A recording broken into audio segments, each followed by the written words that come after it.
What's the word with the politicers? Aunt Jefe and their programming. Cub ran a fade with Space Ghost from Hoover. He tagged Gangsta Bambino and said he did it up with his boy yesterday. I'm pretty sure we'll be hearing from both sides sooner than later. Ant must have did damage, or he trying to get out in front of it. He put the emoji like everything A-OK. So it's probably not no serious issues at hand. Something they can get past, but only they know. We might have a few versions of events when it's all said and done. You know the onlookers and whoever else was on the tier gonna have to put their 2 cents in for sure. I don't know what Ghost Squabble looked like, but Ant detailed a few of his fades. So, X-Ray, right?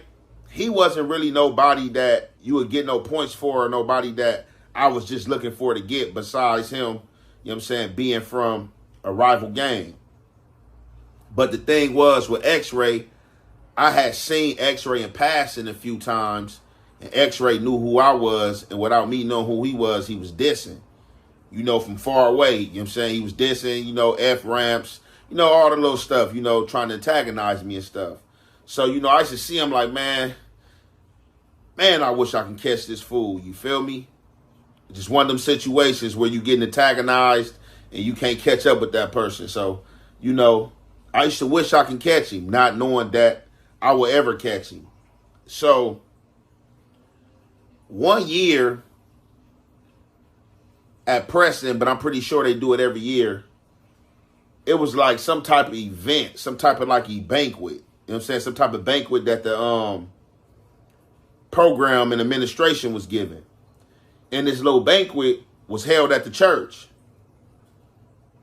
And this banquet was open to all units, like the arbors. I mean, not the arbors, like the redwoods and the oaks and the people that we didn't see on an everyday basis and couldn't program with.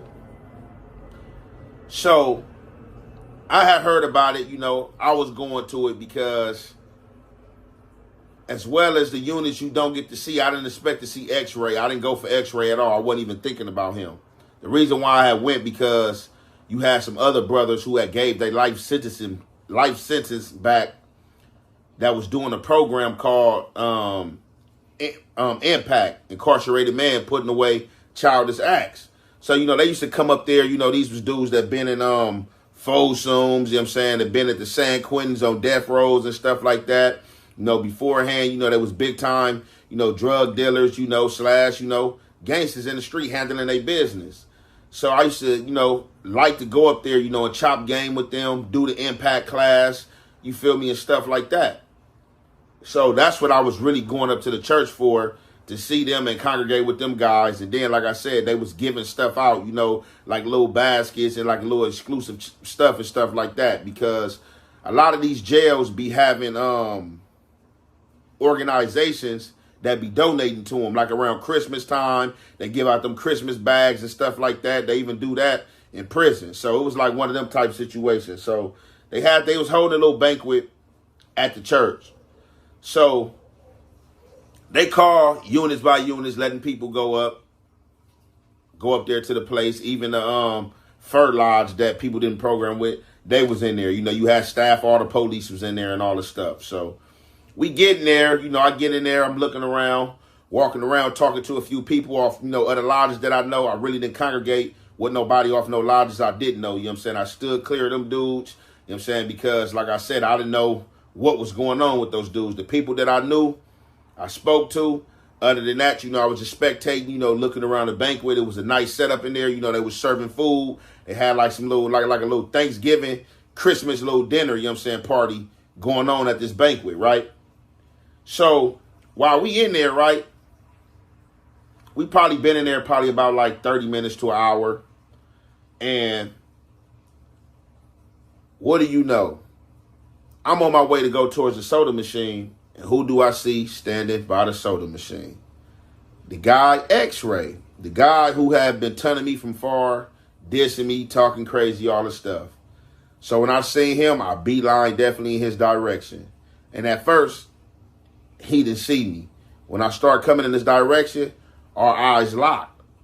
And when our eyes locked, he should have already known that he was prey, or that we was about to get it in because of all the disrespect that he was dishing out. But For some reason, in his mind, being that it was police standing throughout the thing, and we was in the church, he probably like, man, dude about to, you know what I'm saying, ain't about to do nothing, about to give me a pass, or it ain't gonna be nothing. But as long as there ain't no police standing next to you, oh, it's all in the clear. And he was standing next to the soda machine where was no police in sight. The police was elsewhere around, congregating around, some grabbing plates of food, eating, some talking with their other co-workers. I walked right up to him, and you know what I'm saying, without talking, I got right off. Before I got off, in my mind, I didn't understand how he even let me get up on him like that. Now, I was way bigger than this dude. You know, it was food. You know what I'm saying? It was an easy win. But like I said, it all came because of the disrespect. But just assessing that situation, he should have got off, because I was really gave him a clear indication when I was walking up. You already know what time it is. I would have let him get off because I would have ate it. I didn't think it was going to really do nothing. So, like I'm saying, I get off, brrr, mix him up, you know what I'm saying? The impact of my punches, you know what I'm saying? Flipped him like sideways to where, you know what I'm saying, when he fell and hit the ground, he like fell on his head and neck. Once everybody in the church heard the commotion, all eyes came in my direction. Police started running over there. Hey, man, what's going on? Hey, get out, get out. Hey, woo. I backed up, you know what I'm saying? They gave their OC warning. I got down. X-ray, you know, he was already down hurt. They grabbed me, picked me up, cuffed me up. You know what I'm saying? Cuffed him up, picked him up, took us to the little infirmary thing and back to the unit, you know what I'm saying? So the next day, I was asked to come up to the chapel. Went up to the chapel the next day. Chaplain was an old white dude, man, and he had kicked me out of the church. Said I couldn't come back to the church. I couldn't participate in Juma, Prada services, none of that. You know, you're not welcome to participate, none of that. And I'm like, how? You know, this is my religion. You feel me? God say, come as you are. He said, man, I've been here at Preston 30 years, over 30 years. He said, we ain't had a fight in this church in about 25 years. And who you are, think you are to come and break that? And I told him, I don't think I'm nobody. Not that I come to your church to break a 25-year-long streak. But if you've been here for 30 years, chaplain, then you know how I go. I'm pretty sure you have seen many of fights. And I ain't talking about in the church.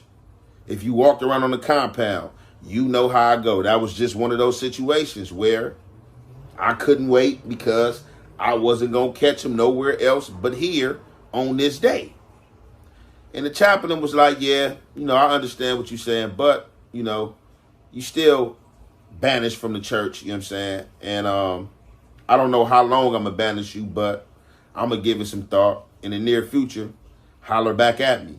Political street views? No, fake news.